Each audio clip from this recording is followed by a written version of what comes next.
Hello everyone, I hope you well. काफ़ी time के बाद वीडियो बना रहा हूँ। इस वीडियो के अंदर हम बात करेंगे कि प्रोग्रामिंग के अंदर जो केस टाइप्स होती हैं उसके बारे में कौन कौन सी केस टाइप्स हैं और इसको जानना क्यों ज़रूरी है, इससे फ़र्क क्या पड़ता है। मेनली इस बारे में बात करेंगे ताकि जो जूनियर डेवलपर्स हैं, जूनियर इन द सेंस जो कि अभी सीख रहे हैं, यूनिवर्सिटी में अपना एफआईपी बनाना चाह रहे हैं या स्टूडेंट्स हैं, उनको इस बारे में इंफॉर्मेशन मिल सके और वो बेहतर कोड लिख सकें। बेहतर इन द सेंस के कोड मेंटेनेबल हो, दूसरे डेवलपर्स जब उसको देखें तो उनके लिए उसको समझना ज़्यादा ईज़ी हो, कंसिस्टेंसी हो और बाकी पूरे प्रोजेक्ट के अंदर, हर एक चीज़ के अंदर। तो इसको देखते हैं। ओके, तो कंप्यूटर स्क्रीन पे आ गए हैं। इस आर्टिकल का लिंक मैं डिस्क्रिप्शन में ऐड कर दूँगा। अब पहले बात करते हैं कि केस टाइप्स को यूज़ करने की ज़रूरत क्या है? ओके, तो इससे परफॉर्मेंस रिलेटेड तो कोई भी फ़र्क नहीं पड़ता, लेकिन कोड की मेंटेनेबिलिटी होती है। आप दूसरे आपके जो टीममेट्स कोड पे काम कर रहे होंगे, तो थ्रू आउट द कोड जब वो रीड करेंगे तो उनको कंसिस्टेंसी नज़र आएगी कि वेरिएबल्स के नेम में एक केस कंसिस्टेंटली हर जगह पे यूज़ हुआ हुआ है। फंक्शंस के नेम में एक सेम केस कंसिस्टेंटली हर जगह पे यूज़ हुआ है। डेटाबेस के टेबल्स को डिज़ाइन करने में उनके अंदर के कॉलम्स की नेमिंग का एक सेम केस हर जगह यूज़ हुआ हुआ है। तो आपके पूरे कोड में कंसिस्टेंसी नज़र आएगी और जो दूसरे जिस तरह से मैंने बताया आपके टीममेट्स हैं उनको भी कंसिस्टेंसी नज़र आएगी और उनके लिए कोड इसको देखना समझना ज़्यादा और ईज़ी होगा, मतलब कि आपका कोड जो है वो ज़्यादा मेंटेनेबल होगा। तो अब हम देखते हैं सबसे पहला केस हमारे पास क्या है।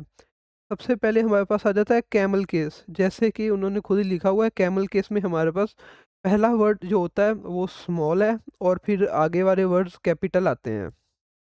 अब इसकी मैं एग्जांपल दे देता हूँ ये कहाँ पे यूज़ होता है। तो आप जब मोस्टली वेरिएबल्स को डिक्लेयर करते हो तो आप उनको कैमल केस के अंदर करते हो। उसके अलावा एंगुलर के अंदर आप अगर कोई कंपोनेंट क्रिएट कर रहे हो तो उसको भी आप कैमल केस के अंदर लिखते हो। तो ये एक एग्जांपल हो गई कैमल केस की। इसके बाद हमारे पास आ गया स्नेक केस। स्नेक केस में वर्ड और उसके दरमियान में अंडरस्कोर आ जाता है। अब स्नेक केस कहाँ पे यूज़ होता है? जनरली जब भी आप डेटाबेस क्रिएट करते हो या डेटाबेस के अंदर कॉलम्स का नाम रखते हो, उनकी नेमिंग करते हो, तो आप स्नेक केस वहाँ पे यूज़ करते हो। उसके बाद आगे चलते हैं, उसके बाद हमारे पास कबाब केस आ गया। तो कबाब केस के अंदर वर्ड्स के अंदर हाइफन आ जाता है। अब अगर इस केस को कहाँ पे यूज़ कर सकते हैं, इसकी क्या एग्जांपल्स है, तो एक तो यूआरएल, आपका जो वेब पेज का यूआरएल होता है वो कबाब केस में होता है। उसके अलावा आप अगर कंपोनेंट्स क्रिएट कर रहे हो एंगुलर के अंदर तो आप उसको भी कबाब केस के अंदर कर सकते हो। उसके बाद आगे चलते हैं पास्कल केस के अंदर। पास्कल केस में फर्स्ट वर्ड कैपिटल होता है और इसकी क्या एग्जांपल्स हैं? फंक्शंस के नेम आप पास्कल केस में लिखते हो। आपने कोई फ़ाइल क्रिएट की है, डॉट नेट में क्लास क्रिएट की है, आप उसको पास्कल केस में करते हो। आपने एंटिटी क्रिएट की है, सर्विस क्रिएट की है, रिपॉज़िटरी क्रिएट की है, आप सबको पास्कल केस में यूज़ करते हो।